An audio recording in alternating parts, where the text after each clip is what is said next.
Hello everyone, Suzanne here. It's good to be with you again. I'm wondering how you are in this chaotic time. Let's see where we go today. I want to talk to you a little bit about fear and a little bit about want.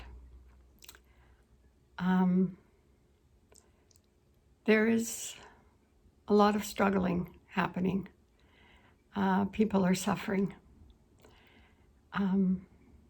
Even in just the everyday, normal, sort of run-of-the-mill life that we all have from time to time, people are suffering. And there's not much we can do about that because life is difficult. Life has always been difficult for us, for our little, frail, fragile little human bodies that run around this planet. So I think one of the things we can consider is to give up the notion that it's going to be easy and to stop looking for it to be easy. To stop maybe trying to escape how hard it is. And why I'm suggesting this is because what I am most interested in is the unnecessary suffering that happens in myself and others. The unnecessary suffering is something, another layer that we add on to already our aching heart. And I mentioned a little bit about that last time, about how we impose on the world and ourselves expectation, demand, judgment. So what I am seeing happen, of course, and not unexpectedly, is that we're all reacting quite strongly to the simplest of things because there is a strong reaction, a strong sense of threat, a strong sense of helplessness, and there is fear, a lot of fear. And fear is part of our beautiful design, it's part of our wonderful design. Like we're in a wolf pack and we're sitting outside of the cave, watching the horizon, vigilant on the job. And that is okay, because you'll notice the wolf knows how to rest in that. The wolf can trust his or her senses when danger is approaching. They can trust what they see, what they hear, what they smell, what they taste. They don't go into a plan about it. So what I am suggesting is that when we move from reactivity, which we all do, we all react. Somebody sneezes and I, like that. That's my first reaction. But then what do I do with that reaction?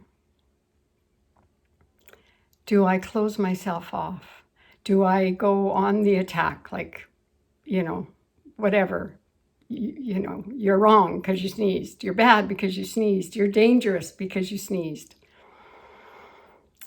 So I've been thinking a lot about the profound gravitational pull of our little survivors. The powerful pull of fear. I was quite tired by the end of my week this week.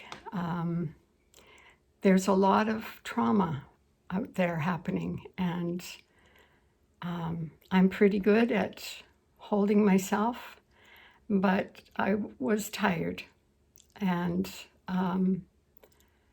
And so I noticed me wanting to close off.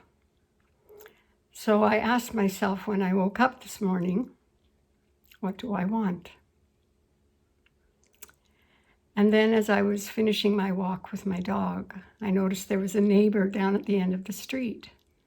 My first reaction was to scoot in the gate and come up to the safety of my little nest up here. But is that what I want? What I want is more connection with myself, to feel the simple joy of an even casual exchange with someone. So I waited and I bid my hello, and it was a lovely little exchange. Asking yourself what you want is a moment by moment lived prayer. What is it I really want? What is it this heart really wants?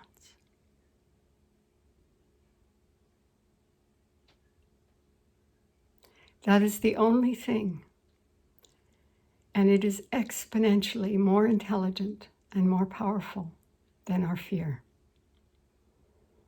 It can open us in ways that we didn't know possible. It can bring clarity and joy where we have been huddled with our head between our hands. So I offer you this today because it is the only thing your heart and what it truly desires that can eclipse the fear, so that we simply react, of course, because that's what we do, that's our design, that's our genetic makeup. But then, do I have to go into a story about that?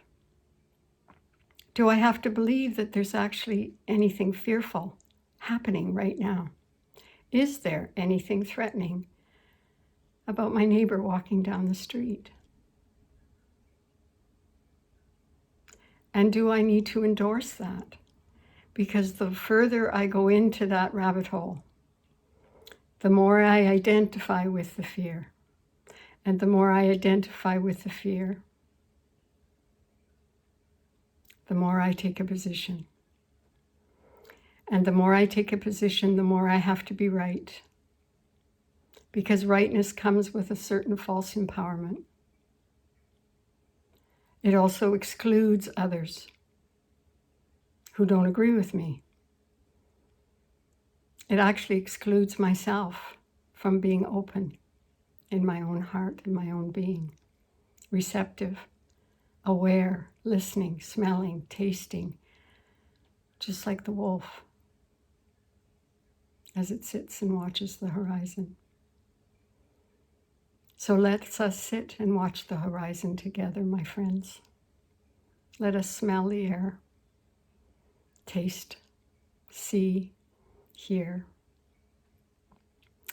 And for just a moment, what is it in this moment I really want?